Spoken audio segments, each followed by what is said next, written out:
Père, merci pour cette capacité que tu accordes à chacun de t'écouter, de t'entendre, de te comprendre, car la révélation nous est gracieusement accordée au nom suprême de Jésus. Que cette lumière produise en nous de la richesse, la véritable. Et que, Seigneur, par cette vérité, nous soyons tous affranchis. Dans le nom suprême de Jésus. Et que chacun d'entre nous vive, Éternel, au palier où tu l'attends, au nom puissant de Jésus, afin que ta gloire soit démontrée. Je place une demande devant ton Saint-Trône pour une fraîche onction à ce culte, une fraîche onction. Père, dans le nom suprême de Jésus, j'ai prié, et que quelqu'un dise Amen 3 fois. Amen, amen, amen. Tu peux t'asseoir dans sa glorieuse présence. Ah, tu vas acclamer, fais mieux que ça, acclame bien. Bien. Bien.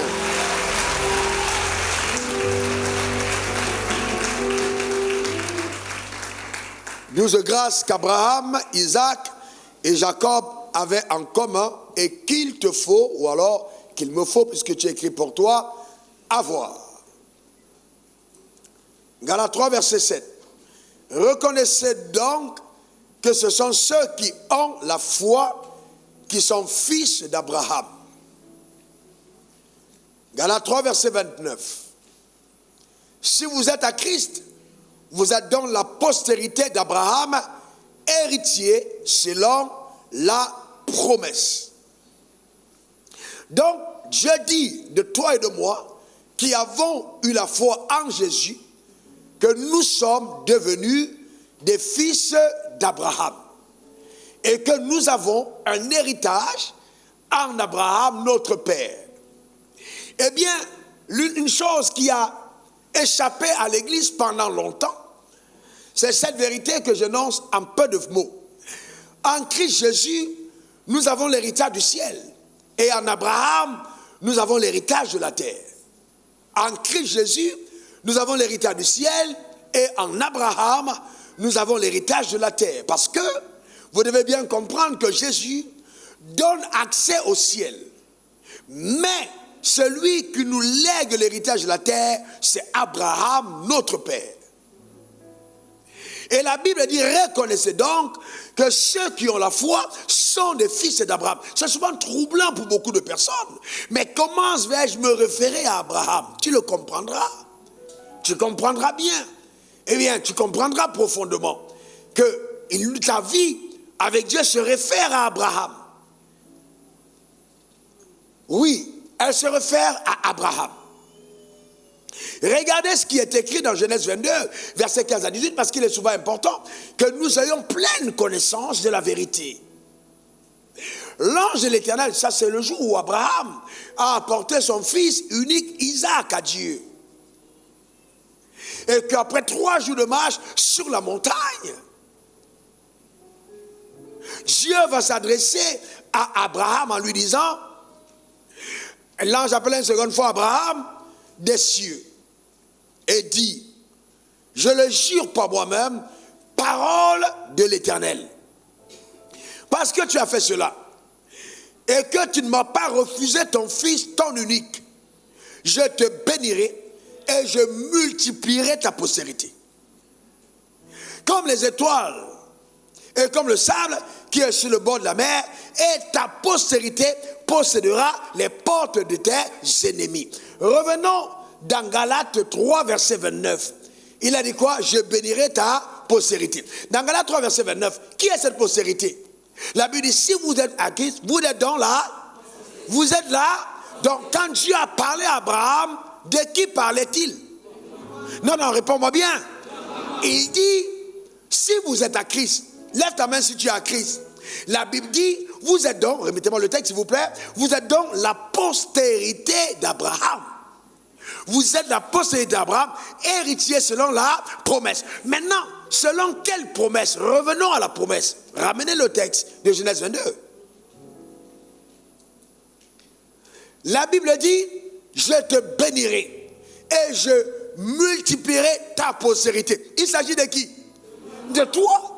Dieu dit qu'il te multipliera la postérité comme les étoiles du ciel et comme le sable qui est sur le bord de la mer. Et ta postérité possédera les portes de ses ennemis. Donc, ne soyez pas étonnés quand Jésus a dit, je bâtirai mon église et les portes du séjour des morts ne vont pas triompher contre elle. Il n'était qu'en train de renforcer et d'affirmer cette bénédiction qui plane sur ta tête. Ta manière de dire amen m'embête. C'est ce que Dieu a dit. Alors, mettez-moi le texte qui suit, le verset qui suit, s'il vous plaît. Verset 18. Regardez, il dit, toutes les nations de la terre, toutes les nations de la terre, toutes les nations de la terre, toutes les nations de la terre seront bénies en ta postérité. Parce que tu as obéi à ma voix. Donc, il y a certains d'entre vous, on a encore des bénédictions de quartier. Ce ne sont que les prémices de ce que Dieu a annoncé. Dieu dit les nations de la terre seront bénies en ta postérité. Je vois certains d'entre vous avec une influence internationale. Ta manière de dire amen m'embête. Ton entreprise va s'étendre. Ton influence va s'étendre. Au nord, au sud, à l'est, à l'ouest. Parce que la Bible dit toutes les nations de la terre seront bénies en ta postérité. Dans le royaume des cieux, celui qui est béni pour sa maison n'est pas encore béni. La vraie bénédiction dépassera les portes de ta maison, ira plus loin que ton quartier et influencera des villes entières, des communautés entières à cause de toi. Donne-moi ton meilleur amen. Eh bien oui, la Bible n'a pas dit que ça arrivera à cause de toi simplement. Ça arrive à cause d'Abraham qui a obéi à la voix de Dieu.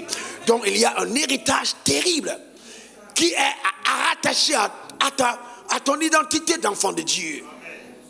Si simplement nous pouvons le comprendre. Mais le drame, c'est que beaucoup d'entre nous vivions comme des personnes qui commandaient des choses d'en haut, alors que le ciel a des obligations à l'égard de la nouvelle création. Je parle d'obligations. Maintenant, je vais vous parler de 12 choses, grâce qu'il y avait dans la vie d'Abraham, Isaac et Jacob, et que Dieu va voir dans ta vie, que tu dois relâcher. Parce qu'elles sont tiennes, elles sont là, tu dois les relâcher. La première chose, c'est qu'ils avaient conscience, pleine conscience de leur alliance. Pleine conscience de leur alliance. Donc quand je parle de grâce, je parle aussi de capacité. Au-delà de la faveur, ils avaient pleine conscience de leur alliance. Vous ne pouvez pas faire de l'impact, être agréable à Dieu sans la conscience de votre alliance. Quand je parle d'alliance, je parle de pacte, je parle de contrat conclu entre deux parties, incluant des engagements réciproques, lesquels engagements tiennent lieu d'obligation. Un mari qui pourvoit aux besoins de sa femme n'est en train de rien faire d'extraordinaire que d'obéir aux engagements qu'il a pris. Le mariage est une alliance. Et nous devons être des personnes responsables. Vous voyez, il y a des engagements que nous prenons. Et c'est pourquoi la Bible va plus loin. Que ton corps ne t'appartient pas en propre quand tu es marié. Donc le corps d'une femme n'est pas sujet de chantage parce que c'est ton corps sous alliance. Et donc quand nous comprenons les choses comme ça, la vie devient facile. Et c'est pour ça qu'avant de conclure une alliance, il faut bien voir avec qui tu t'allies. Il y a des engagements, lesquels tiennent lieu d'obligation. Et vous voyez, j'ai vu beaucoup de croyants, ils deviennent intercesseurs parce que c'est le diable qui les pousse à prier. Non, si le diable te pousse à prier, tu es un mauvais croyant. Ce n'est pas Satan qui va te dire prie, prie, prie. Est-ce que Satan est ton maître? Non, ce n'est pas lui qui t'amène à prier. Alors, qu'est-ce qu'on a fait? L'église est là, oh, vraiment, Satan va vous frapper, prier. Non, je ne crois pas en cet évangile. Je ne crois pas en cet évangile. Parce que nous, ça fait de Dieu un Dieu irresponsable. Il dit que, et voilà, il est omniscient. Il sait tout. Donc, avant même que le problème n'arrive, il était au courant. Donc ce ne sont pas tes prières qui informent Dieu de la situation que tu traverses. Et s'il a permis que tu traverses la situation, c'est qu'il y a déjà une issue favorable concernant la situation. Ce ne sont pas tes prières qui vont changer les choses. Oh Dieu, je vous pose une question, frère. Ça, la religion ne va pas beaucoup aimer. Shadrach, Meshach, Abednego, ont-ils été délivrés de la fournaise de feu parce qu'ils ont prié? Non, mais ils étaient en alliance. Et ils ont dit quoi? Nous savons que notre Dieu a la capacité de nous délivrer. Vous voyez, la révélation de ton alliance parle plus fort que tes prières. le savons. Certains d'entre vous seraient morts, vous voyez, dans la fournaise de feu, à cause de Rinda Karababara. Non, il y a des moments où ça ne marche pas. Est-ce que vous savez que vous pouvez parler en langue par peur? Et qu'il y a beaucoup de croyants qui prient par peur. Les gens qui entendent un bruit et qui se mettent, oh, on va prier, on va prier, on va prier. On va prier là. Est-ce que vous pensez que c'est parce qu'ils ont confiance? Non. C'est la peur. Satan ne t'a pas recruté. Tu n'es pas intercesseur pour le camp du royaume des ténèbres. Et souvent, le diable va te distraire. Ton temps que tu devais prendre pour la productivité, il va t'amener à t'enfermer pour prier. Et ta prière ne peut pas porter de résultat parce qu'il y a un temps pour chaque chose. Il y a un temps pour chaque chose. Tu ne peux pas passer ta vie seulement à prier. Non. Daniel, face à la fosse au lion, il n'est pas venu là et puis il a dit, on va prier. Tu le temps, tu fermes les yeux. Le lion dit aussi, ok, je ferme les yeux. On va prier, mais lui prie pour le repas qu'il va manger. Hein. C'est pas qu'il prie parce que tu ne vas pas être consommé. Est-ce que quelqu'un comprend de quoi je parle? Daniel est resté là et tout de suite, il y a eu quelqu'un d'autre dans la fosse. Pourquoi? Parce que, voyez-vous, Dieu était avec lui. Et je veux te dire que Dieu est avec toi. Quelque chose que tu travailles, Dieu est avec toi. La conscience de ton alliance doit t'amener à le développer. Dieu est avec moi. Qu'importe ce qui arrive, Dieu est avec moi. Amen. Amen. Donc les affaires, oui, si tu n'as pas prié, le diable va te détruire. Non, non et encore non. Ton alliance parle à ta faveur. Non. Et je vais te dire qu'il y a des prières de 1995 qui sont encore en train de parfumer ta vie. Il y a des prières que tu as adressées hier qui vont soutenir ta marche demain. Donc, frère, ce n'est pas face à la situation que tu vas commencer à dire non. Tu peux lever ta main et commencer à bénir Dieu parce qu'il est au contrôle. Faites comme Paul et Silas. Ils étaient en prison. Ils n'ont pas commencé à prier. Ils ont chanté des cantiques. Ils ont commencé à louer Dieu. Les prisonniers les entendaient. Ils étaient confiants. Leur Dieu était capable de briser les chaînes de la captivité. La conscience de notre alliance.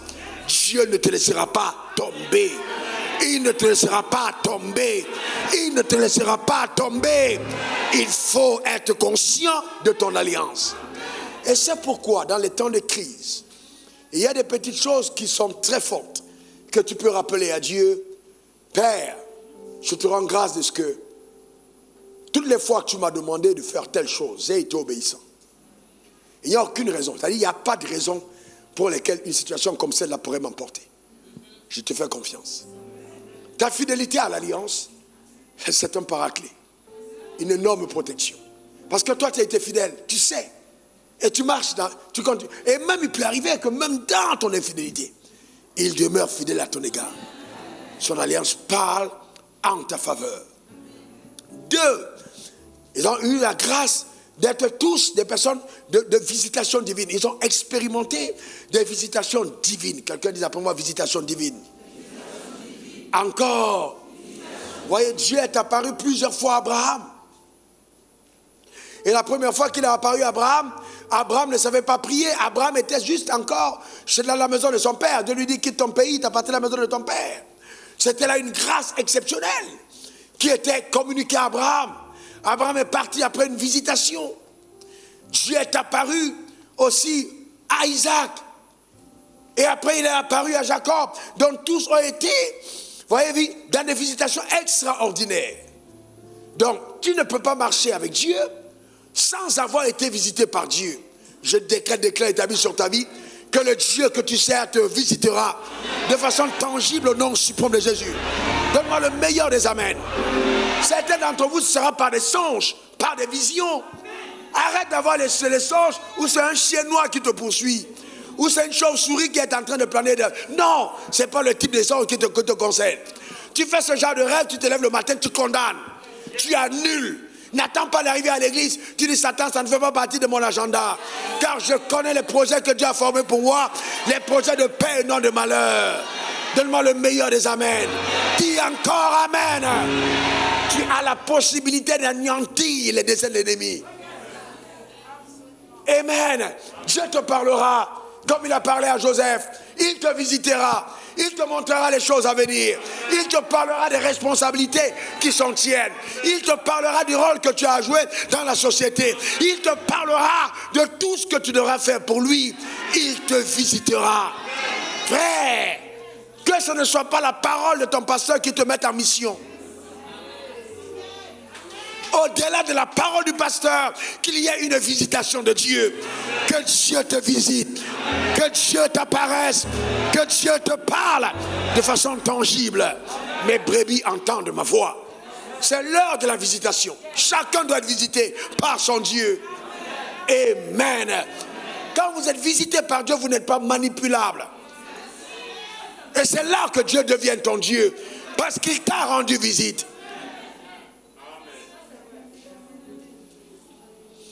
Et Dieu n'a pas besoin que tu habites un palace pour te rendre visite. Il peut te rendre visite même dans un taudis. Mais quand il te rend visite, c'est la signalétique prophétique que ta situation terrestre va changer. Que tu es destiné à un palier élevé. Oh, ta manière de dire amen m'embête. Vous savez, tu es une personne spéciale. Dis, je suis une personne spéciale. Je suis spécial aux yeux de Dieu. Encore une dernière fois. Il ne faut jamais prendre de façon anodine les visitations de Dieu. On a près de 7 milliards de personnes sur la terre. Et frère, que Dieu descende dans ta ville et entre dans ta chambre et te parle, t'accorde une vision, te parle à ton propre cœur, célèbre Dieu pour ça. Je te garantis. Le diable va t'amener à mépriser ça, mais célèbre Dieu pour ça. Que Dieu t'ait visité, que Dieu t'ait connu, que Dieu t'ait choisi, que Dieu t'ait appelé. C'est une grâce extraordinaire. Tu dois apprendre à chérir cela. Amen, c'est très important. Il faut chérir ces visitations. Amen, c'est important. Très important. Très important. Donne-moi encore ton meilleur amen. Et je disais que, vous voyez, l'une des choses qui nous détruit, nous à l'église, c'est la pensée religieuse. Alors nous disons, nous venons à l'église, oh, alléluia, j'ai donné ma vie à Jésus. Jésus n'a pas besoin de ta vie. Très honnêtement, tu as donné ta vie à Jésus. Non. Jésus veut plutôt que tu dises, Jésus m'a donné sa vie. Parce que ta vie est tellement sale que Jésus n'a pas besoin d'elle. Elle est tellement pourrie que Jésus ne peut rien en faire. Jésus ne veut pas prendre ta vie. Il veut plutôt lui te donner sa vie. C'est pourquoi quand tu crois en Jésus, la vie de Dieu est en toi. C'est une visitation extraordinaire.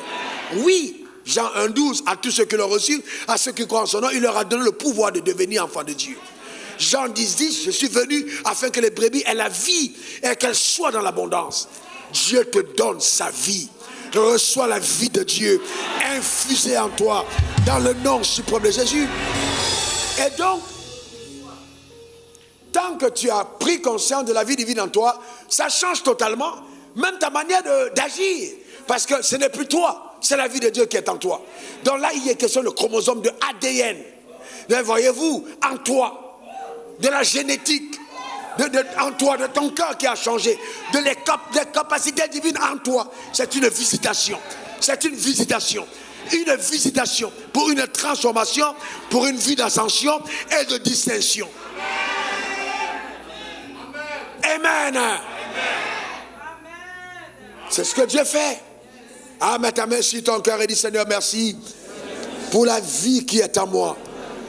Ta vie, celle qui vient d'en haut. Troisièmement, voyez, ils ont tous vécu par la foi. C'était des hommes de foi. Des hommes de foi. Voyez, Abraham a cru la parole de Dieu. Quand Dieu lui a dit, quitte ton pays, ta patrie, je te bénirai, il a cru. Donc c'est un homme qui a fait confiance en Dieu. C'était des hommes de foi. Des hommes qui ne marchaient pas par la vue. Des hommes qui marchaient par la foi. Et c'est ça que tu dois retrouver. Que Dieu te donne d'opérer à ce palier, à cette dimension de vie par la foi. Donne-moi ton meilleur amen.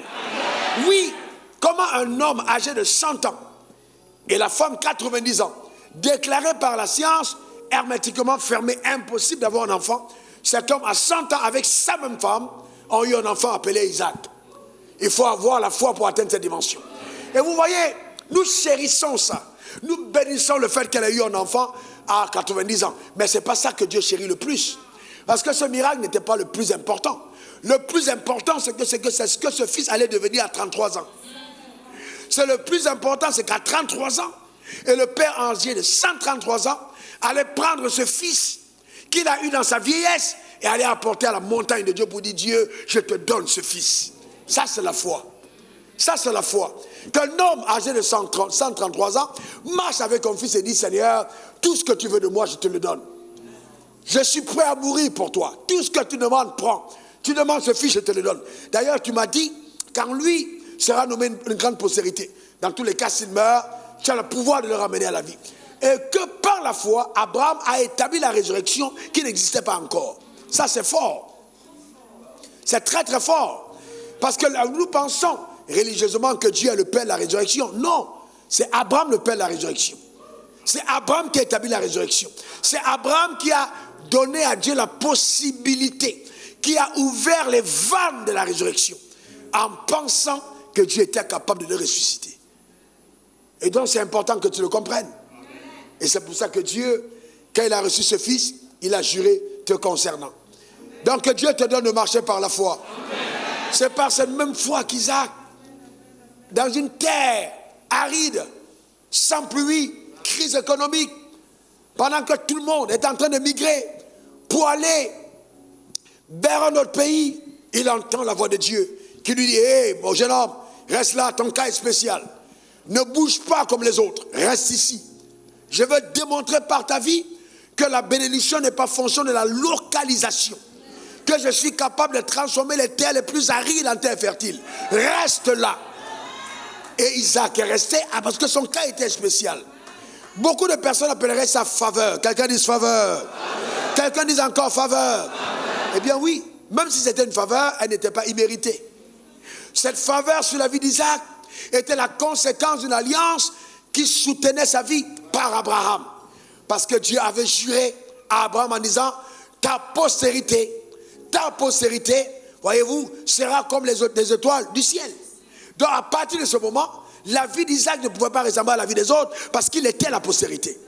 Est-ce que quelqu'un comprend ça? Est-ce que ça parle au cœur de quelqu'un? Donc s'il y a crise économique en Côte d'Ivoire, s'il y a crise en Afrique, toi et moi on n'est pas concernés. Je ne sais pas si on parle le même langage. On n'est pas concernés. Et vous savez quoi?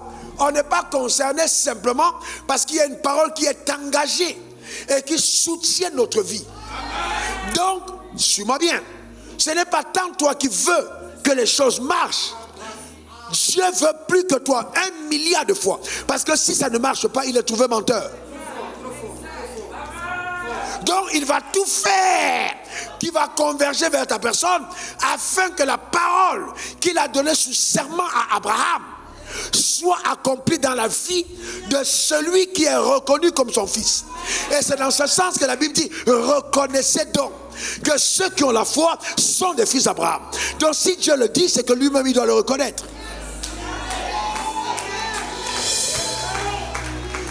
Donc ne t'assimile jamais à tes contemporains. Parce que vous n'êtes pas les mêmes. Et vous n'avez pas les mêmes. Ne vous assimilez jamais. Je dis jamais. Il y a quelque chose d'unique sur ta vie. Une autre personne à ta place serait morte. Une autre personne à ta place serait détruite. Une autre personne à ta place aurait fait une crise cardiaque. Une autre personne à ta place serait tombée. Mais toi, tu ne tomberas pas. Mais toi, ça ne t'arrivera pas à cause de ce que Dieu a mis sur toi. Quand vous migrez dans cette dimension, vous ouvrez la porte de la grâce appelée la paix qui surpasse toute intelligence. Savoir rester en paix, même quand tous les facteurs indicatifs montrent qu'on doit paniquer. Tu es calme. Parce que ta vie est soutenue justement par une extraordinaire vie de foi. C'est cette attitude qu'a eue Jacob, notre patriarche, quand il a été maltraité chez Laban pendant 20 ans. 14 ans pour ces deux femmes, 6 ans pour le troupeau. Et que toutes les fois qu'on disait, les bêtes marquées et achetées sont à Laban, et Jacob disait, mais respecte mon patron, oui boss. Mais il savait ce qu'il faisait. Il partait dans le stratagème de l'intelligence de la foi active. Il priait et il positionnait les brebis dans l'auge, il manipulait justement toutes choses pour que la reproduction change. Donc Jacob nous enseigne que la foi est intelligente, souvent mathématique. souvent scientifique. Donc on ne s'arrête pas simplement pour faire des rindakarahina. Non, il a rindakarisé, mais il a écouté Dieu pendant qu'il priait. Et il a eu le stratagème de mettre les branches pelées dans l'eau, sachant que le pelage des brebis allait être influencé par la visualisation lors de la nutrition. Et donc si les animaux peuvent être influencés par les choses qu'elles voient, et qu'elles voient tous les jours, et que les enfants changent de pelage, de couleur de peau à accompagner de ce qu'elles voient. Imagine ce qui se passe dans ta vie quand tu vois des choses sur cet autel. Frère, écoutez-moi bien. Permettez-moi de vous le dire, et très honnêtement, votre vie ressemble à l'eau que vous buvez. Alors si l'eau dans laquelle vous vivez, à l'intérieur, il y a des branches de pauvreté, il y a des branches de jugement, des branches de Dieu qui frappent, ta vie va ressembler exactement à l'eau qui t'abreuve. Tout dépend de ce que tu vois dans l'eau que tu bois. Quand tu bois l'eau, qu'est-ce que tu vois dedans? Quand tu m'écoutes parler, qu'est-ce que tu vois dedans? Quand tu entends ton pasteur parler, qu'est-ce que tu vois dedans? Si tu ne vois rien dedans, alors ta vie ne sert à rien. Ce que tu vois quand tu bois détermine ce que tu deviens. Qu'est-ce que tu vois quand tu bois? Dans le plus grand travail d'un homme de Dieu, quand je vais dans la présence de Dieu, c'est de m'assurer que je mette dans l'eau, des choses qui te permettent de changer la couleur de ton apparence. Et là, ça modifie tes résultats. Donc s'il n'y a pas ça, il n'y a pas de changement. C'est pour ça que quand tu viens à l'église et tu rentres, il y a quelque chose en toi. Il y a ça bouge. En fait, ce qu'il y avait dans l'eau là a commencé à influencer le système de pensée. Et c'est pourquoi ta productivité change. Donc si vous me dites que c'est de l'amusement, il faut que vous ne connaissez pas la vie. C'est la haute science. La haute science. La haute science. Au-dessus de la philosophie des philosophes. C'est la haute science. C'est la spiritualité à un niveau élevé. Donc ce n'est pas conçu par hasard. Quand je dis 1, 2, 3, 4, frère, ce n'est pas du meublage de temps. C'est un travail scientifique, mais spirituellement accompli pour changer radicalement ton histoire. Je déclare établi dans le nom suprême de Jésus que ta foi produit des fruits. Donne-moi le meilleur des amens. Dis encore amen. Alléluia. Amen. Il peut t'arriver juste après avoir bu un message de rêver différemment. Est-ce que vous savez que la qualité de l'eau que vous buvez peut avoir de l'impact sur la couleur de votre peau?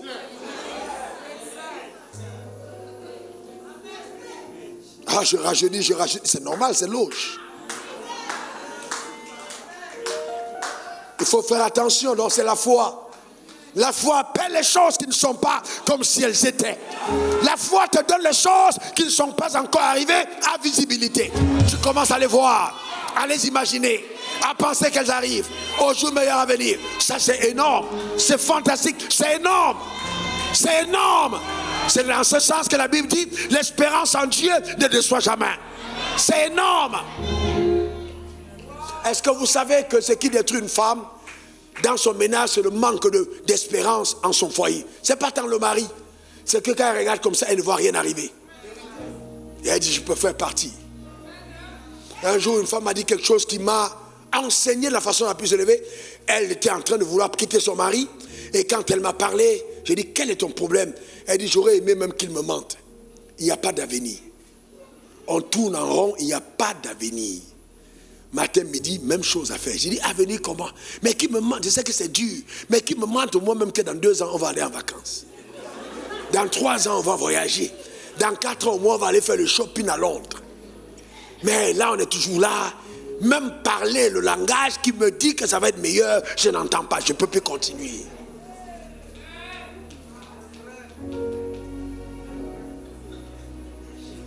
Est-ce que j'enseigne au mari ce matin? Donc vous voyez, les choses que vous voyez sont celles qui arrivent. La foi appelle les choses qui ne sont pas comme si elles étaient. Amen. Alléluia. C'est par la foi que ça marche. Il ne faut pas avoir peur des territoires que ton porte-monnaie t'interdit. Franchis-les. Hey, vas-y plus loin.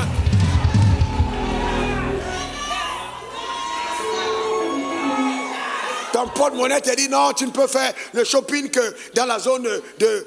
Non, traverse. Rien ne t'empêche. Frère, vous savez, c'est comme ça que ça marche. Vous pensez qu'on est ici par hasard, frère? C'est pas le hasard. La vie est spirituelle, frère. Il ne faut pas rigoler. Avant qu'on ne prenne les 2 plateaux ici, je vivais ici avec 15 000 francs de salaire par mois pendant 2 ans. Donc là, je vous parle de Dieu qui est capable de changer les choses. Pas la foi, il sait de quoi je parle. Il ne faut pas la rigolade. J'étais ici la nuit, Rinda Kata, Brendoroba. Je passais ici, je faisais le tour du 2 plateaux. J'appelais, je causais avec les immeubles, j'appelais les maisons. Je parlais sur le sol. Frère, les choses n'arrivent pas par hasard. Hein? Ne vous trompez. C'est pas, il prêche comme ça, je prêche comme ça. Tu vas être frustré. Il y a des combats à mener d'abord, derrière. Parlez. On va y revenir. Quelqu'un dit foi. Quelqu'un dit foi. Il ne faut pas penser que la foi c'est juste être né et puis dire les choses. Non, non, non. Vous ne pouvez pas voir un homme de foi qui n'est pas mystérieux. Je vous dis la vérité. Il n'y a aucun homme de foi qui n'est pas mystérieux. Je me rappelle encore ce jour quand Dieu m'a dit prends l'argent et puis balance autour de ton lit, que ça devienne juste autour du lit, un paillasson autour du lit. Je pris l'argent, j'ai mis autour du lit. Si quelqu'un vient me trouver là, il va dire mais ce gars c'est un sorcier. Mais c'était une alliance, l'argent devait être soumis. Ça, on parle de foi, vous parlez de quoi?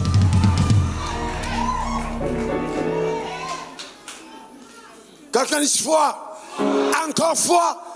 Donc c'est pas ce qu'on dit là à l'église. La foi c'est autre chose. C'est autre chose, une autre dimension. Et il faut que tu l'aies. Je lève ma main vers le ciel et j'appelle cette grâce dans ta vie. Au nom suprême de Jésus, donne-moi ton meilleur amen. Dis encore amen. Une 3e fois amen. Vous savez que quand vous marchez par la foi, vous posez des actes que les gens qui sont autour de vous ne comprennent pas. Ne forcez pas la compréhension de tous. La vraie foi. Quand vous arrivez à cette dimension, 4e point, assistance surnaturelle. Quelqu'un dit après moi, assistance surnaturelle. Ah ouais, c'est là que tu déclenches l'assistance surnaturelle. C'est la 4e grâce qui doit être sur ta vie. Tu dois être assisté de façon surnaturelle. Abraham, de façon surnaturelle, a vu sa femme enceinte. Isaac, de façon surnaturelle, a prospéré à Guérard. Jacob, de façon surnaturelle, a été béni chez Laban. Et il est sorti avec et ses filles et ses troupeaux. Il est parti avec. C'est le surnaturel. Il ne faut pas t'attendre simplement aux aptitudes naturelles. Il faut coopérer avec le surnaturel. Je déclare sur ta vie l'ascension par le surnaturel. Au nom suprême de Jésus. Donne-moi ton meilleur amen. Dis encore amen. Vous savez que quand vous avez des témoignages du surnaturel, souvent vous avez peur de raconter aux gens. Vous avez peur de raconter aux gens. Comment expliquer à quelqu'un de scientifiquement logique qu'il y a quelqu'un qui vient avec de l'argent pour acheter peut-être 20 000 mètres carrés, 30 000 mètres carrés. C'est des milliards. Qui dit, ok, je vais acheter. Qui est au pouvoir, c'est-à-dire qui fait partie des personnes, des personnalités qui décident dans le pays. Et que la chefferie dise non, nous ne vendons pas à ces gens-là. Vendez à ceux-là. Et les ceux-là en question, c'est les Rindo Koperi Akatebre. C'est à eux, vous vendez le terrain. Et les ceux-là, ils n'ont pas tout le cash pour payer leur entreprise. Et on dit non, il n'y a pas de problème. Vous décidez comment vous allez payer. On cède déjà le terrain chez notaire. Prenez-le. Si ce n'est pas une portion de terre qui a été mise à part pour toi, avant que tu ne naisses, comment ça s'appelle? Frères et sœurs, je vais te dire une chose. Il y a des choses que tu vas acheter sans argent. Donne-moi le meilleur des amens. Dis encore amen. Et si tu n'as pas appris à acheter sans argent, le jour où le cancer va frapper à ta porte, tu vas mourir. Parce qu'il y a des choses que l'argent n'achète pas, mais que la foi terrasse. C'est pour ça qu'il faut être éduqué à vivre par la foi.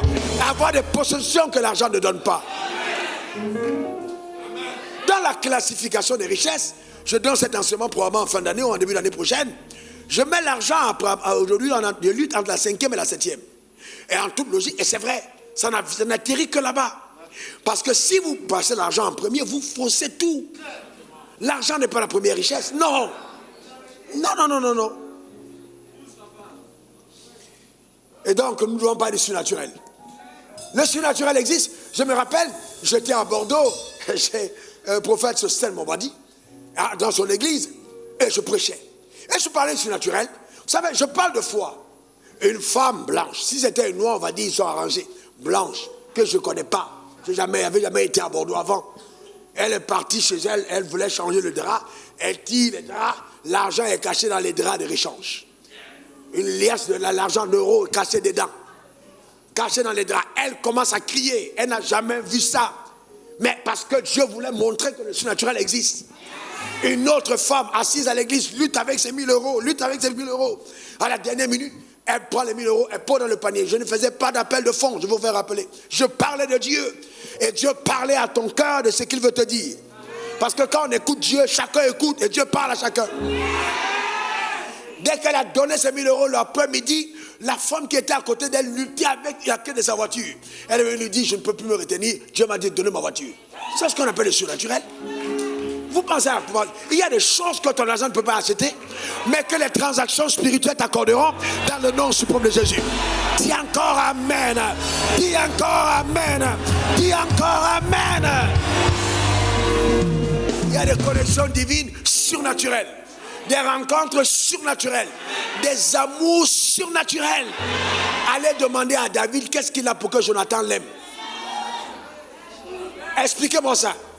Qu'est-ce que David peut avoir que Jonathan va aimer? Jonathan est successeur. C'est le prince. Le garçon petit villageois qui ne sait même pas marier les couleurs. S'il est habillé comme toi, c'est que la pochette là est peut-être, on ne sait pas quelle couleur. C'est pas un sapeur. C'est pas un gars. Mais sauf que la grâce de Dieu est sur lui. Sauf que ce gars vit sur une alliance. Et quand Jonathan le regarde, Jonathan aime le gars. Il l'aime au point où il lui donne sa place.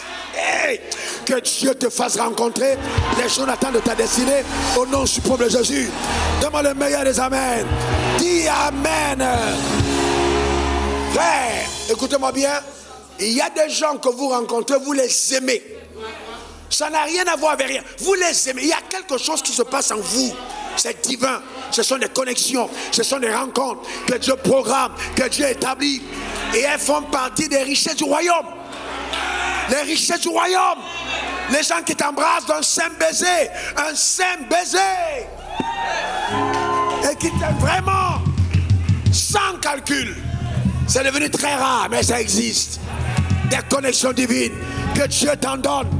Que Dieu te donne des vraies personnes. Frère, écoutez-moi bien. Vous savez, je parle de Savourier. Jésus avait beaucoup de suiveurs, mais peu d'amis. Même Pierre l'a régné. Il a crié, voilà, je n'étais pas là. C'est pas moi, je ne connais pas ce gars. Est-ce que vous comprenez ça? Il a dit, je ne connais pas. Tous sont fuis. Tous sont fuis. Il faut avoir des gens. Et si on demandait à Jésus qui est ton meilleur ami, il allait désigner un de ses gars. Mais il y avait un caché qu'il l'aimait. Il était fort mal. Il s'appelait Joseph d'Arimathie. Souvent, ce sont les hommes riches qui sont sincères. Parce que les pauvres, là, vous ne les connaissez pas bien. Ce sont les atalakouilleurs. Des gens spécialistes d'atalakou. Vous ne comprenez pas d'où ça vient. Amen. Pour ceux qui ne sont pas habitants, ce sont des gens qui sont là seulement pour acclamer. Ouais, vous ne les connaissez pas. Ils n'ont pas. Le pauvre, là, il n'y a pas. Donc, tu ne connais pas son cœur. Il peut venir chez toi, tu as besoin de lui, la minute après il est là, tu ne sais jamais pourquoi il est là. Laisse-le avoir un peu, tu vas voir son cœur. L'être humain, vous ne connaissez pas les gens. Vous ne connaissez pas. Les gens ont mangé, les gens ont bu, Jésus a fait des miracles, on a acclamé, présente-toi aux élections, on va te voter, tu es le meilleur. Quand il était face à la croix, tout le monde a fui. Tout le monde a fui. Ouais, je vous dis la vérité, les vrais amis, ils sont rares. Ils sont rares et c'est Dieu qui les connecte. C'est Dieu qui vous les donne. Ils sont rares, vous devez les chérir. Et il y a des expressions d'amour qui sont plus riches que l'argent. Des sensations d'une amitié, d'une relation qui produit en toi un tel bonheur que des milliards ne peuvent pas produire. On appelle ça connexion divine. Que Dieu te donne de telles choses. Que Dieu te donne d'avoir de telles personnes dans ta vie. C'est important, frère. C'est une richesse énorme, énorme, énorme, énorme. C'est très important. Dis, je les reçois. Dis, je les reçois. Mais avant aussi prendre la décision d'être quelqu'un d'alliance. Vous savez, des personnes Décide-toi d'être pour quelqu'un ou quelques-uns, pas tout le monde. Quelqu'un prêt à réagir, même si c'est à n'importe quel moment, la personne a un problème, tu es prêt à te tenir pour dire, je viens à ton secours. C'est rare aujourd'hui. On n'en trouve même pas. Très rare. Quand tu es en haut, tout le monde, dès qu'il y a un problème, tout le monde se cache. Non. Il te faut des vraies personnes. Si tu n'as pas ça, tu es pauvre. Il te faut des vraies personnes. Que Dieu te donne des vraies personnes. C'est important. D'accord? Donc ensuite, Dieu leur a donné la force. Point 5, la grâce qui est de la prospérité. La grâce de la prospérité. Deutéronome 8, verset 18. Souviens-toi de l'Éternel ton Dieu, car c'est lui qui te donnera la force pour les acquérir, afin de confirmer, comme il a fait aujourd'hui, son alliance qu'il a jurée à tes pères. Donc voyez-vous, il a donné quoi? La force de prospérer et d'acquérir des richesses. Ça s'appelle l'onction de prospérité.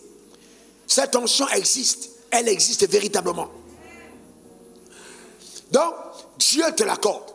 Que l'ange de la prospérité qui marche dans cette vision, qui marche sur cet autel, qui accompagne ces paroles, soit avec toi. Au nom suprême de Jésus.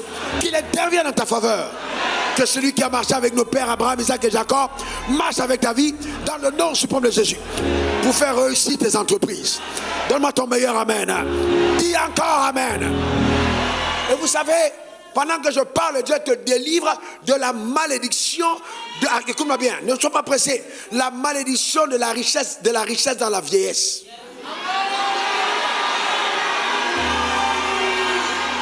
Dieu n'a pas à attendre 80 ans pour te rendre riche. Je dis non, c'est pas possible. Tu ne seras pas milliardaire à 80 ans. Tu ne seras pas milliardaire à 70 ans. Dans ta jeunesse, Dieu te comble et te bénit. Il bénit tes enfants. Il enrichit ta vie. Donne-moi le meilleur des amens. Dis encore amen.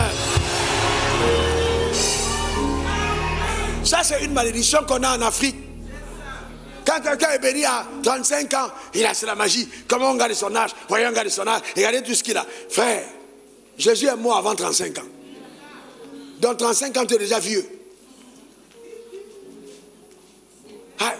À 35 ans, voyez-vous, c'est pas parce que les gars de 35 ans, 40 ans sont en train de danser ma pouca serrée là que tu penses que c'est la destinée. C'est pas ça la destinée, frère. Non, non, non. Il y a des choses à faire avec ta vie. Il y a des choses à faire. Je parle à un jeune qui m'écoute. Il y a des choses à faire. Il y a des choses à faire. Il y a des choses à faire. Il y a des choses à faire. Pourquoi attendre que tu aies 50 ans, 60 ans pour être milliardaire? C'est pas possible. Dieu te bénisse. Que Dieu t'enrichisse. Que la main de Dieu soit sur ta vie. Que la grâce de Dieu t'accompagne. Même dans ta jeunesse. Donne-moi le meilleur des amens. Dis encore amen. Faut pas regarder. Mon petit, nous on est passé là avant toi. Il faut attendre. Toi tu as attendu jusqu'à 70 ans. Laisse le petit s'évoluer. Laisse le petit évoluer. Si Jésus devait écouter les pharisiens, il aurait vieilli sans jamais accomplir son appel. Entre dans ton couloir. Dis encore amen. C'est ça le problème. Là, il est trop jeune. Il est trop jeune. Aujourd'hui, on est là. Les jeunes gens sont là à observer les papis préparer leur campagne. Vous êtes là. Sois candidat aussi. Tu t'étais pourquoi? Il faut dire amen.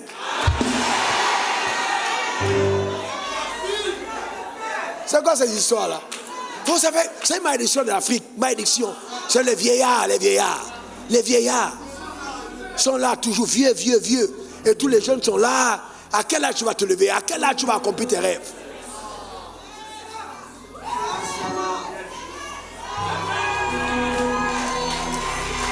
Frère, en étudiant la Bible, je me suis rendu compte qu'il y a un temps pour l'action et il y a un temps pour l'héritage. On n'agit pas n'importe quel. Il y a un moment pour l'action et un temps pour s'arrêter et puis commencer à être comité des sages. Et puis on laisse les jeunes là, vous jouez, puis on dit venez, on vous donne des conseils. Voilà comment ça marche. C'est pas quand tu es gaga là, tu vas commencer à faire tes preuves. Ton temps est pas. Maintenant, on va évoluer. Frère, je suis désolé, on va évoluer.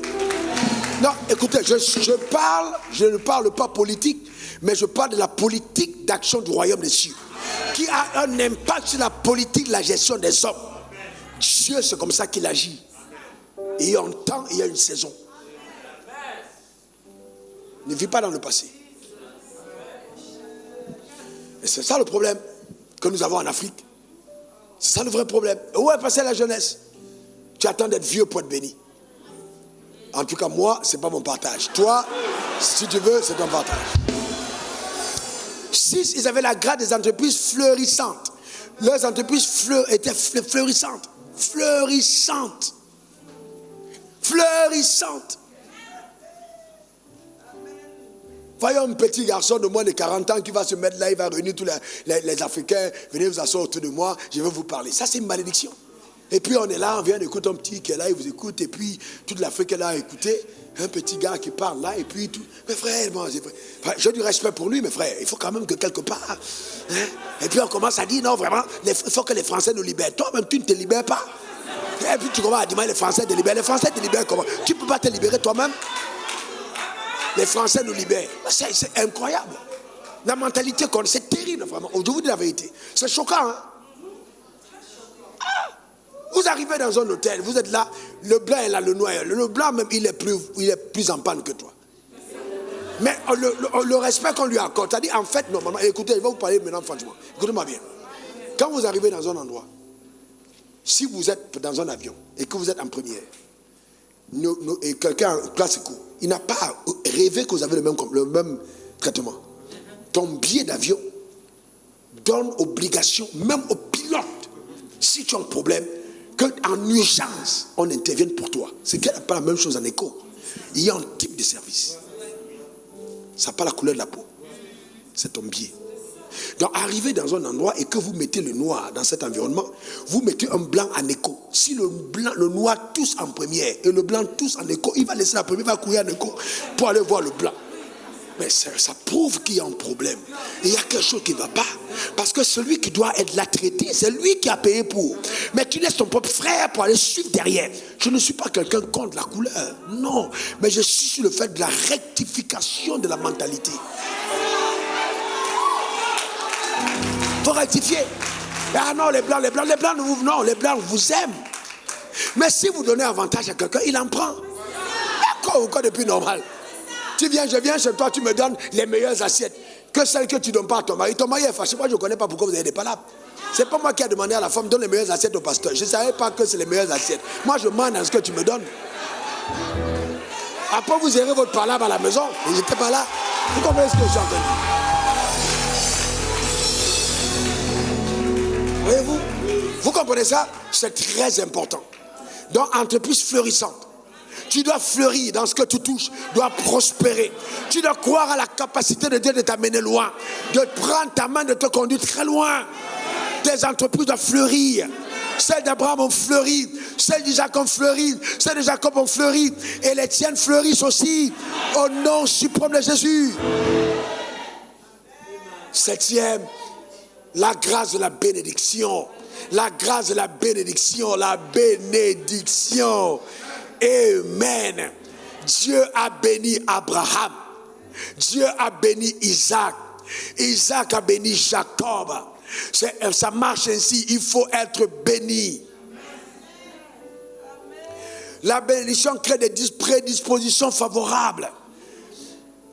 Provoque des connexions incroyables. Engage le ciel à ton égard.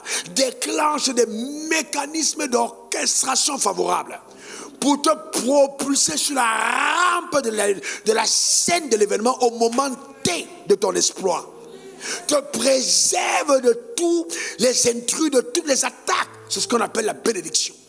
Elle est incroyable. Quand elle est avec toi, tu n'es qu'obligé de réussir. Amen. Amen. Ils ont tous été bénis. Je lève ma main vers le ciel. Je déclare, j'engage sur ta vie la bénédiction en haut, au nom suprême de Jésus. Tu réussiras dans tes entreprises. Si ton père est mort sans te bénir, je te bénis. Prospère dans tes voies. Sers Dieu avec ton cœur. Engage ta vie pour le royaume. Sois un témoignage dans ta génération. Je te bénis, tu ne mourras pas avant ton heure. Amen. Alléluia. La bénédiction joue un grand rôle. Dis, je la reçois avec foi. Encore. Encore. Et vous voyez, il y a la 8e grâce, c'est que Dieu a déclaré leur bien. Dieu a déclaré leur bien. Vous savez, la déclaration des biens des nations développées, ce n'est pas aujourd'hui que ça commence. Hein. Regardez, Genèse 13, verset 2. Abraham était, regardez, lisez après moi, avec moi. Abraham était très riche en troupeaux, en argent. Il était riche en quoi? En quoi? Alors je vous pose une question. S'il avait caché sa richesse, est-ce qu'on aurait écrit ça? Si Dieu ne voulait pas qu'on sache qu'il était riche, est-ce qu'on aurait écrit ça? Et quand Dieu dit, je suis le Dieu d'Abraham, Isaac et Jacob, c'est mon nom pour l'éternité, de génération en génération, il veut que tu n'oublies pas ça. Remettez le texte. Abraham était très riche en troupeaux, en argent et en or. Très bien. Genèse 26, verset 13 à 14. Cet homme devint riche. C'est Isaac. Il s'alla s'enrichissant de plus en plus, jusqu'à ce qu'il devint fort riche. Continuons. Il avait quoi? Des troupeaux de menu bétail, des troupeaux de gros bétail, un grand nombre de serviteurs, aussi les Philistins lui portaient en vie. N'est-ce pas là une déclaration de bien? Dieu n'a pas détaillé. Continuons. Genèse 30, verset 43. Ça c'est Jacob. Cet homme devint de plus en plus riche. Il eut quoi? Du menu bétail en abondance, des servantes, des serviteurs, des chameaux et des ânes. C'est pas Dieu qui a écrit ça? Alors pourquoi Dieu prend la peine de nous parler de leur richesse? Parce que leur richesse n'était pas cachée. Dieu ne te bénit pas pour que ça se cache. Non, Dieu ne te bénit pas pour que ça se cache. Le problème c'est qu'on va dire, ah oui, mais comment tu vas faire? Mais pense aussi, les pauvres qui sont à côté, frère. Je vais vous dire une chose, c'est mieux pour le pauvre à côté de voir le riche. Parce que c'est la meilleure opportunité d'encouragement. Tu ne peux pas posséder ce que tu n'as pas encore vu. Écoutez, ne soyez pas excités. Restez calme. Est-ce que vous savez pourquoi? Comment s'appelle la première femme d'Abraham? Vous savez que Sarah avec une servante qu'on appelait Agar. Qui est tombée enceinte en premier? Alors, quand Agar est tombée enceinte en premier, vous savez ce que ça fait dans la tête de Sarah? Sarah s'est rendue compte que le spermatozoïde de son mari était puissant. Premier élément. Deuxième facteur, elle a assisté à la métamorphose physique d'une grossesse qu'elle n'arrivait pas à voir de par la parole intérieure. Donc la visualisation était à droite. Elle a vu le ventre pousser, le ventre pousser, le ventre pousser, le ventre pousser, le ventre pousser. Donc à force d'avoir vu le ventre pousser, elle a commencé à croire elle-même que son ventre allait pousser. Et c'est ainsi qu'elle est tombée enceinte. Donc si je n'ai pas eu le temps de voir quelqu'un à côté de moi béni, avec une Rolls Royce, avec une Jaguar, avec un jet privé, je risque de ne pas la voir parce que je ne l'ai pas vue. C'est pour ça que Dieu a pris Abraham et il dit, viens mon petit, parcours le pays. Car le pays que tu vois, je te le donne. Ne reste pas seulement dans ton Adjamé, qu'on sort de Yopougon. Va aux deux plateaux, parcours le pays. Car ce que tu vois, je te le donne. Je m'arrête là un moment. Ton père était pauvre, ta mère était pauvre, tu n'as même vécu dans la richesse. Comme nous. Si Dieu te donne l'argent, comment tu sais qu'on dresse son lit? Si tu as dormi dans les lits à bambou, tu vas dire un gros lit en bambou. Et les gens vont chez toi, on va dire villageois. Parce que tu n'as pas eu le temps de voir quelqu'un dormir sur un lit avec des toiles. Est-ce que vous comprenez? Avec des toiles, les poils de doigts dessus. Avec les plumes de doigts dessus. Et puis tu dors. Ah, mais il faut quelque part que tu aies côtoyé des choses. Tu es allé chez quelqu'un, tu as vu le vase. C'est très important.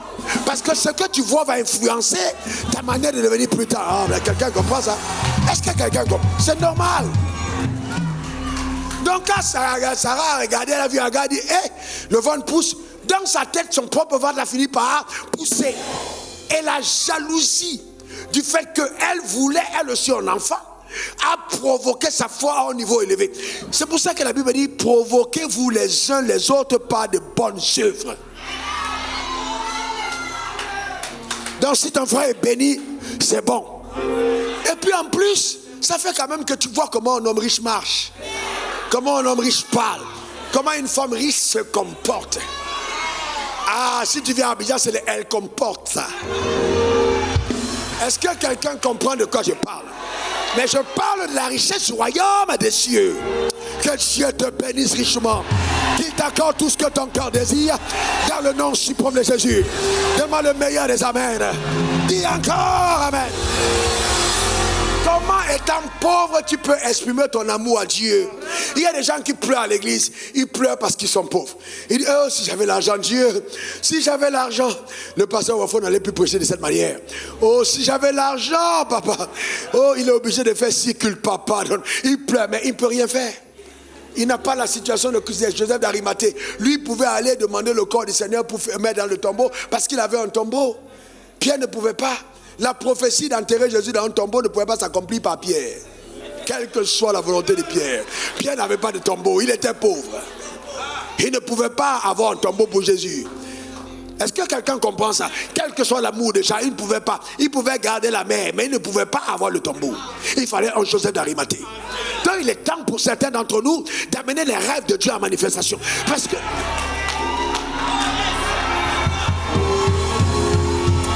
Est-ce que quelqu'un comprend de quoi je parle? Je parle d'entreprise fleurissante. Abraham était riche, Isaac était fort riche, Jacob était de plus en plus riche. Une croissance, frère, une croissance.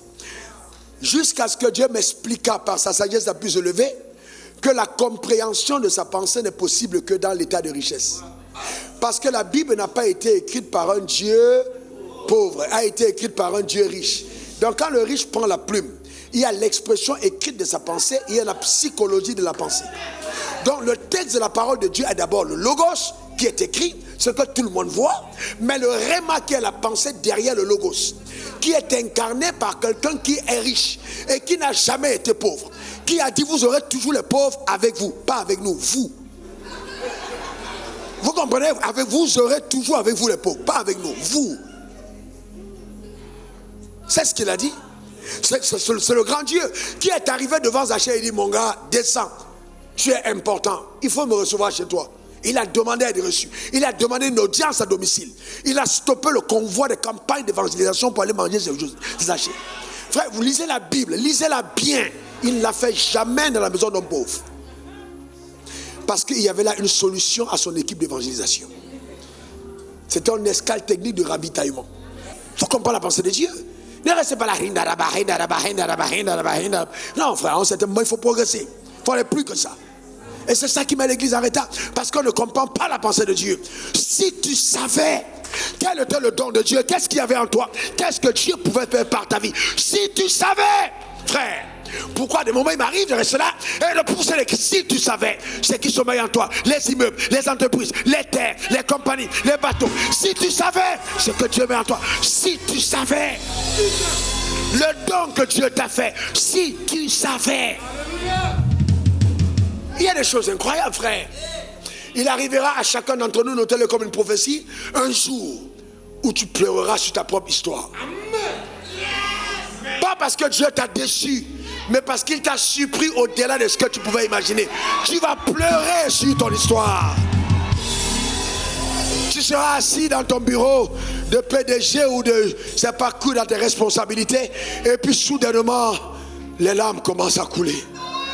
Parce qu'on a sonné, on dit patronne, patronne, patronne, on veut te voir. Et puis tu te rends compte que c'est vraiment toi qu'on a appelé patronne. C'était pas quelqu'un d'autre. C'est Dieu qui, par l'impulsion de sa grâce, t'a conduit là et voulait que tu sois. Reçois cela dans ta vie, dans le nom suprême de Jésus. Demande le meilleur des amen. Dis encore amen. L'esclave ne restera pas sur le cheval et le prince ne restera pas par terre. Ce message a pour intention de ramener l'esclave à sa place et le prince occupe sa position. Il y a un shifting dans l'atmosphère. Demande le meilleur des amens. Dis encore amen.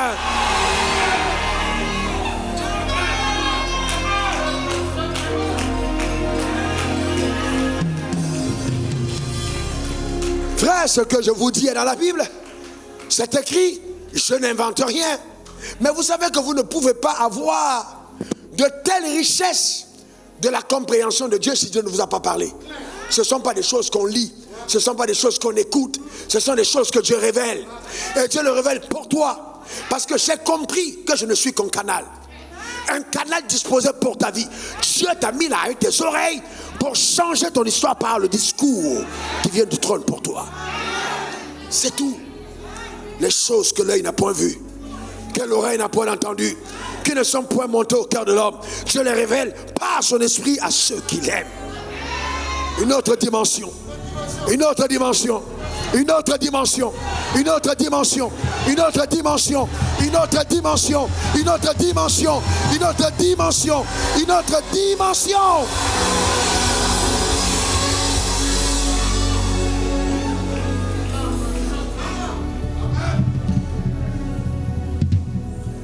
Dieu ne va pas cacher ta richesse. Et vous savez pourquoi est-ce que les gens cachent la richesse pour deux faits majeurs? Premièrement, parce que si vous êtes à l'église et vous déclarez la richesse, vous risquez d'être braqué. Braquage prophétique. Comment ça? Ah oui, je viens d'avoir marché, c'est 70 millions de revenus. Eh bien oui, le pasteur a entendu 70 millions. Première réaction, s'il n'est pas mature, c'est qu'il te dit, envoie-moi la dîme. Frère, tu ne lui dois pas la dîme. C'est à Dieu. Et il n'est pas devenu comptable dans tes entreprises pour venir prélever à la base la dîme. Et donc, ce qui fait que finalement, les gens ont peur de dire qu'ils ont. Donc, quand ils ont un programme, au lieu de regarder à Dieu, on commence à dire, oui, toi qui es là, toi tu as donné tant. Vous n'êtes pas là pour définir ce que les gens... Vous ne connaissez pas ce que les gens ont comme challenge. Ah frère, quelqu'un peut avoir 100 milliards et avoir un problème d'1 million. Donc ne restez pas là à dire, ouais, je dis aux hommes de Dieu, ne mettez pas vos regards sur les hommes, mettez-les sur Dieu. Ah non, c'est eux c'est Dieu, c'est eux qui soutiennent l'œuvre. Et puis il y a des gens qui sont là, si on n'est pas là, ça ne va pas se faire. Mon ami, tu entends, tu ne connais pas Dieu. L'œuvre de qui? On appelle ça quoi? L'œuvre de Dieu. L'œuvre de Dieu. Ce n'est pas l'œuvre de l'homme. Dieu. Ah, je ne suis pas là. Ah, ils vont me sentir. Toi, tu te trompes. Ah, ben, tu mens. Tu es trop petit. Ah non, moi ça j'ai donné 2 milliards. Et puis l'Américain te regarde. What is he saying? Non, il a donné 2 milliards. What is 2 milliards? In fact, it's $2 million. Ça fait 2 millions en dollars. Toi, tu as eu 2 milliards, c'était en CFA. Et tu cries. Il y a des gens qui ont donné en dollars, ils se sont tués. Il faut rester humble, frère. Est-ce que quelqu'un comprend? C'est l'œuvre de Dieu. Est-ce que, amen, c'est l'œuvre de Dieu. L'humilité. On est humble. On est humble. L'humilité, frère. On reste humble. On n'est pas gouverné par l'argent. C'est pas non, on adore Dieu, on aime Dieu, on sert Dieu. Et les gens pensent que, ah oui, parce que j'ai donné ça. Frère, je vais vous dire une chose, qu'on ne dit pas souvent. Est-ce que vous savez que Dieu n'a pas reçu le franc de Salomon parce que c'était beaucoup? Parce que s'il pouvait tripler son offrande, Dieu ne serait pas descendu si le préalable n'avait pas été posé. Il est descendu chez Salomon parce que Salomon aimait l'Éternel. Dieu n'est pas un trafiquant. Donc prends la même offrande et puis va à Gabon. Dieu ne vient pas venir. Dieu ne descend pas parce que ton offrande est grosse. Il descend parce que ton cœur est entier. Salomon aimait l'Éternel. Salomon aimait l'Éternel. Salomon aimait l'Éternel. Salomon aimait l'Éternel. Salomon aimait l'Éternel.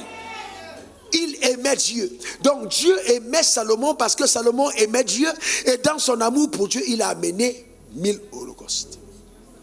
Donc l'amour était l'élément déclencheur et non les 1000 holocaustes. Donc si tu aimes faire le rôle et tu mets 1000 holocaustes sans amour, Dieu ne viendra pas. Mais on prendra quand même tes 1000 holocaustes. On ne va pas laisser, on va récupérer. Voilà. Est-ce que quelqu'un comprend? Très bien. Donc la clé c'est d'abord, il aimait Dieu. Et quand vous voyez des gens que Dieu visite particulièrement, côtoyez et posez des questions. Tous vont vous dire la même chose. J'avais fait ce vœu à Dieu. Je parlais à Dieu. Voici ce qu'il y a dans mon cœur. Je vous dis tous, les gens que Dieu a bénis, je dis bien les gens que Dieu a bénis, ils ont toujours eu des rêves secrets dans leur cœur. Et c'est ça que Dieu a vu. C'est ce rêve-là que Dieu a vu. C'est cette odeur-là qui a attiré Dieu. C'est rien d'autre. C'est ça. Dieu a vu le cœur et dit, ok, je descends chez lui à cause du cœur. Donc, il ne faut pas penser que, ah ouais, et puis, frère, si moi j'étais un pasteur, simplement, et que ce sont vos offrandes qui me donnent de vivre, alors j'aurais peur peut-être de prendre un avion privé et de voyager. Vous savez pourquoi? Parce que je suis redevable à vos comptes. Ah ouais, il a pris notre foi, il a voyagé avec. Frère, je suis affranchi de ça depuis longtemps. J'ai commencé l'église en 2008, en 2007, j'avais eu mon premier milliard. Donc, et Dieu est tellement intelligent. Donc, affranchi de ça. Pourquoi? Dans le stratagème de sa pensée. Pourquoi? Parce que toute personne que Dieu bénit a en lui cette capacité de produire. Le drame, c'est que la religion frustre nos capacités. Dieu a mis en toi une capacité incroyable. La religion te dit non, c'est pas possible. Comme tu as plein de temps, tu ne peux pas. Hey, ah non, toi tu dois chercher Dieu. Dieu n'a jamais perdu. Jamais perdu. Jamais. Jamais. Et ça paraît tellement sérieux. Oh, je vais m'enfermer pour chercher Dieu. Moi, je cherche Dieu. Je cherche Dieu. Frère, tu n'as jamais vu quelqu'un que Dieu a béni qui n'est pas quelqu'un qui rencontre Dieu. Il faut fermer ta bouche souvent quand tu ne connais pas les choses. Ah non, il suffit seulement, c'est pas difficile. Mais toi, tu es malade ou quoi? C'est pas difficile. Tu as vu quelqu'un qui est devenu riche facilement?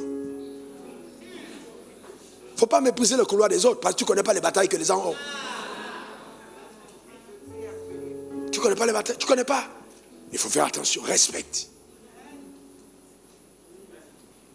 Donc, être appelé dans ton couloir, c'est ton couloir. Et dans ce couloir, tu fais le travail de Dieu. Ce n'est pas le jour où tu vas devenir pasteur que tu sers Dieu. Tu le sais déjà. Et souvent, devenir pasteur, c'est le desservir. Parce que tu n'as pas été appelé. Donc, prends garde. Il ne faut pas suivre le mouvement de mode. Prends garde. Est-ce que quelqu'un comprend ça? Prends garde. Ne cache pas ta paresse derrière le plein temps. Prends garde. Non, moi, Dieu m'a dit de me mettre à part. Dieu m'a dit de ne rien faire. Ce n'est pas Dieu. Dieu ne peut pas demander un gars. Tu n'as pas charge d'église, rien. Tu ne t'occupes même pas de 20 personnes, rien. Et puis à 30 personnes, tu as plein temps. Pour 30 personnes, va travailler.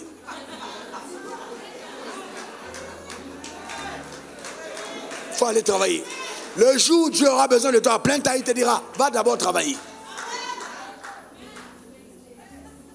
Bon. Dans tous les cas, je ne suis pas politicien, donc je ne vais pas aller aux élections. Je ne compte pas sur ton vote. Je suis là pour te dire la vérité. Donc, numéro 10, ils ont tous bénéficié de la miséricorde de Dieu. Que quelqu'un dise miséricorde. Encore. Une dernière fois. La miséricorde, c'est que Dieu te donne de ne pas mériter le châtiment que tu méritais. Par tes fautes. Tu mérites un châtiment, il te donne de ne pas mériter. Amen. Quelqu'un dit miséricorde. Vous savez, vous devez comprendre d'abord que sans la miséricorde de Dieu, tu ne peux pas aller loin. C'est pour ça que quand vous lisez les écrits de l'apôtre Paul, vous voyez, il va vous dire que la grâce, la paix et la miséricorde de Dieu soient avec vous. Que la grâce, la paix, la miséricorde de Dieu, la grâce, la miséricorde, la paix, la grâce, la miséricorde. Pourquoi il écrit ça? Parce qu'il connaissait la miséricorde. Donc il parlait beaucoup de miséricorde. Beaucoup. Les gens qui marchent avec Dieu savent que c'est une question de miséricorde. C'est une question de miséricorde. Abraham, notez bien le texte, Genèse 12, 11 avant. Abraham a menti. Il a dit que sa femme était sa sœur. Et le roi a pris sa femme et a couché avec elle. C'est écrit dans la Bible. On a donné les biens à Abraham. Abraham a pris. Quand la vérité a éclaté, et c'est Dieu qui a frappé la maison, Abraham n'a pas rendu les bêtes.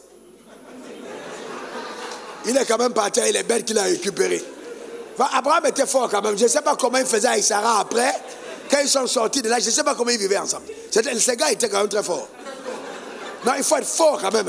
Alors, tu dors et puis ta femme est au palais, elle dort, on t'a donné les bêtes. Donc les bêtes compensent l'absence de ta femme. Il faut être fort. Il faut être fort. Ah non, ça, voyez-vous, Dieu a dû intervenir. Dieu a intervenu. Amen. Je vois Dieu intervenir dans ton cas. Amen. Ensuite, Isaac a menti, mais Dieu l'a soutenu. Et Dieu a intervenu. Isaac a menti. Il dit aussi, c'est ma soeur. Donc dans son cas, le roi a dit, il a fallu de peu qu'on ait couché avec ta femme. De peu. Mais Dieu a intervenu avant. On a redonné sa femme. Jacob revient, les mêmes problèmes dans le sang. Mais lui, ça va plus loin. Et il ment le jour de la bénédiction. Il se présente. Oh, c'est qui est là? C'est ton fils Esaü. C'est toi, approche. Hey, mais c'est pas possible. Je tends les mains là. C'est vraiment Esaü. Mais j'entends la voix, c'est Jacob. Non, je suis Ésaü, ton fils. Il ment. Normalement, dans la loi de la bénédiction, il est disqualifié. Parce qu'il a menti. Mais il est quand même béni. Mais comment Dieu peut faire ça? Parce que l'alliance parle plus fort que tes fautes. Et l'alliance, écoutez-moi bien, écoutez, ne soyez pas pressés. L'alliance avait prévu que le deuxième fils allait hériter. Donc la faute ne pouvait pas suspendre parce qu'un stratagème était mis en place pour permettre à Ésaü de perdre sa place pour que Jacob récupère. Et comme Ésaü lui-même avait collaboré en mangeant le pain et en vendant son droit d'aînesse, il a donné le droit légal à Jacob de récupérer. Jacob a été béni. Si ce n'est pas la miséricorde de Dieu, c'est quoi ça? Mais vous savez que ce mensonge-là, en fait, Dieu ferme les yeux dessus parce que c'est un mensonge qui rétablit la vérité. Dans la vérité, il avait été dit à la mère de Jacob que le plus grand sera assujetti au plus petit. Donc quand la mère entend le père en train de vouloir bénir le plus grand, elle est fâchée parce qu'elle se dit, le père peut amener notre famille en problème parce que Dieu m'a dit que c'est le plus petit qui doit prendre. Donc elle va comploter pour que le plus petit prenne. Donc ce type de complot n'est pas appelé mensonge. C'est un stratagème de rétablissement de la vérité. Donc vous devez faire très attention. Les femmes, les sages femmes, elles ont, quand les femmes devaient accoucher, elles vont dire au roi, non, on ne peut pas les tuer parce que dès qu'on arrive, le temps qu'on arrive, elles ont déjà accouché. Et la Bible dit que Dieu a béni leur maison.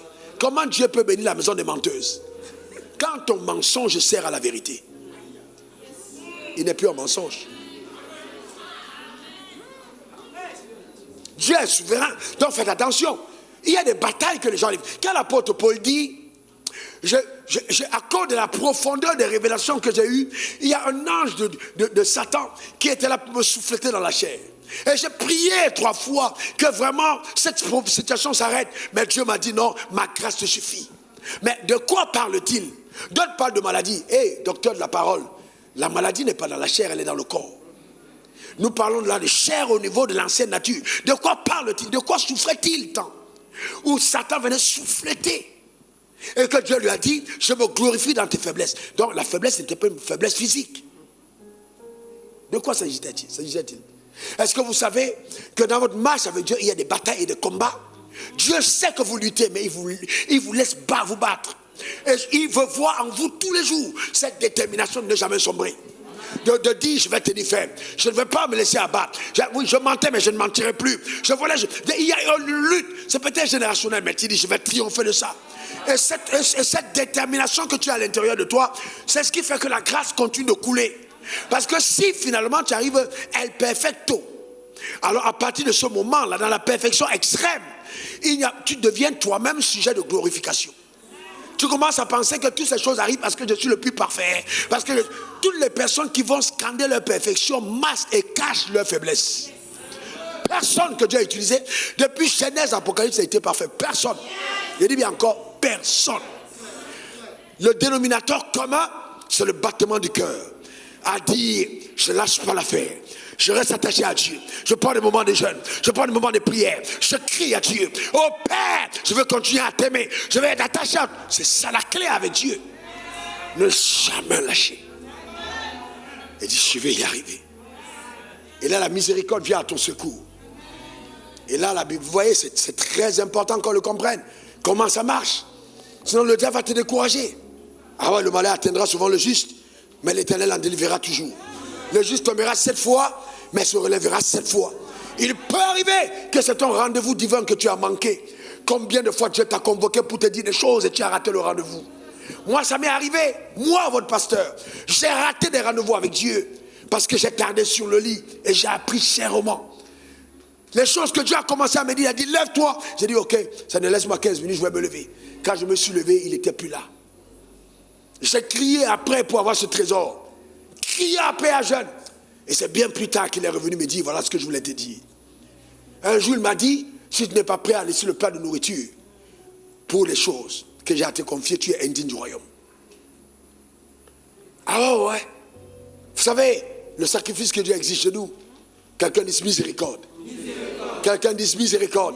Que la miséricorde de Dieu te soit accordée au nom suprême de Jésus. Et qu'elle te garde tous les jours de ta vie, partout où tu iras, afin que tous les jours tu lui donnes la gloire pour tout ce qui arrive dans ta vie.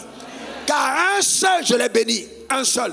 Ces choses qui arrivent dans ta vie, c'est parce que il a obéi à la voix. C'est pas à cause de toi, c'est à cause d'Abraham. C'est pas à cause de toi, c'est à cause d'Abraham. C'est pas à cause de toi, c'est à cause d'Abraham. Afin que la grâce qui soit dans ta vie soit la conséquence d'un héritage.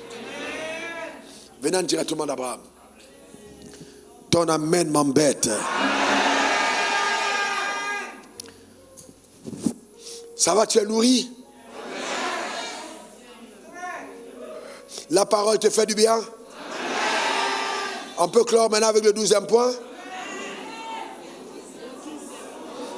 Ben, vous ne pouvez pas dire qu'on était au 10e, maintenant on va au 11e point, n'est-ce pas? Ouais. Ils ont tous été cités dans la généalogie de Christ. Et ça c'est profond, je reviendrai dessus en fin d'année. Tous cités dans la généalogie de Christ. Est-ce que ce que tu as est cité dans la généalogie de Christ? Est-ce que ce que tu possèdes participe à l'histoire de Christ sur la terre des hommes? Ils ont tous été cités dans la généalogie de Christ. Matthieu 1, verset 1 à 2. Généalogie de Jésus-Christ, fils de David. Abraham engendra Isaac. Isaac engendra Jacob. Jacob engendra Judas et ses frères. Abraham, Isaac, Jacob. Abraham, Isaac, Jacob.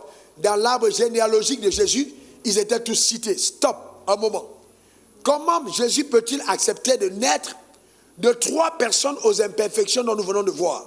Comment peut-il descendre des gens avec un tel background? Eh bien oui, la grâce découle justement de là. Le chemin de la grâce, c'est ça. Que cette grâce se localise au nom suprême de Jésus. Amen. Donne-moi le meilleur des amen. Ils ont travaillé pour l'avènement de Christ. Regarde Genèse 3, 33, verset 9. C'est un petit bonus pour le deuxième culte. Ils n'ont pas eu ce verset au premier. Ésaü dit, je suis dans l'abondance, mon frère. Garde ce qui est à toi. Voyez-vous, vous rappelez que Isaac a béni qui? Isaac a béni qui? Ésaü a raté la bénédiction, n'est-ce pas? Mais qu'est-ce qu'il dit là? Remettez le texte. C'est Ésaü qui parle. Ésaü dit à Jacob, je suis... Qui est dans l'abondance? Qui est... Non, regardez là, qui est dans l'abondance? Est-ce que c'est normal que Ésaü qui n'ait pas été béni soit dans l'abondance? Vous comprenez que la bénédiction en question n'était pas simplement matérielle. La bénédiction en question était le repositionnement dans la lignée de Christ. Donc lui, il a eu les bénédictions matérielles, c'est vrai. Quand le gars, son frère vient pour dire, j'ai prospéré chez là-bas, il dit, Christ, t'es bien toi aussi. Si tu parles à un gars riche, garde pour toi. Son frère le supplie, il dit, non, je suis riche, c'est l'abondance. Viens mon petit, on va faire la paix. Mais après avoir forcé, il a quand même pris. Mais il était dans l'abondance. Donc c'est pour te dire que les richesses qui sont rattachées à ta vie ne s'arrêtent pas au matériel. Parce qu'il y a des gens qui sont matériellement bénis comme Ésaü, mais qui n'appartiennent pas à la lignée de Christ, qui n'iront pas au ciel, qui rateront le ciel. Ça, c'est dangereux. C'est ce qu'on appelle richesse injuste. Ça s'arrête à la terre. Mais il y a d'autres qui vont jouir sur la terre et ils vont aller au ciel. Ça, c'est le cas de Jacob. C'est à toi de choisir à qui tu vas appartenir. À quelle espèce? Lignée de Christ ou alors de la classe d'Ésaü. La dernière grâce, c'est que, voyez-vous, ils ont tous eu des tribulations dans leur vie, mais ils ont survécu. Ils ont survécu à toutes les crises de leur vie. À toutes les crises, toutes les crises. Jean 16, verset 33, vous aurez des tribulations dans le monde, mais prenez courage, j'ai vaincu le monde. Ils ont tous survécu. Mon frère, ma soeur, écoute-moi bien, écoute attentivement ceci. L'alliance ne va pas exclure les crises. Ce n'est pas parce qu'il y a Dieu avec Dieu et que Dieu est avec toi qu'il n'y aura pas de problème. Ah, ça peut arriver la perte d'un être cher. Ça peut arriver même le déclin de ton entreprise. Ça peut arriver des problèmes de famille. Ça peut arriver des trahisons. Ça peut arriver des complots. Ça peut arriver tellement de mauvaises choses dans ta vie. Mais tiens ferme. La Bible dit vous aurez des tribulations. Donc dans le monde, il y aura des choses qui vont survenir. Mais prends courage, je dis, j'ai vaincu le monde. Et ne pense pas que c'est parce que tu es béni que certaines choses n'arriveront pas. Non, elles vont arriver. Mais à la différence que ton cas est spécial, Dieu va toujours t'en délivrer. 1000 tomberont à ta gauche, 10 000 à ta droite, mais toi, Dieu veillera sur toi et tu ne seras pas atteint par la tribulation qui est envoyée vers toi. Que Dieu bénisse ton âme et ta vie. Que sa grâce continue de s'intensifier et que les 12 grâces chacune affluent dans ta vie avec puissance. Dans le nom suprême de Jésus. Donne-moi 3 bons amen.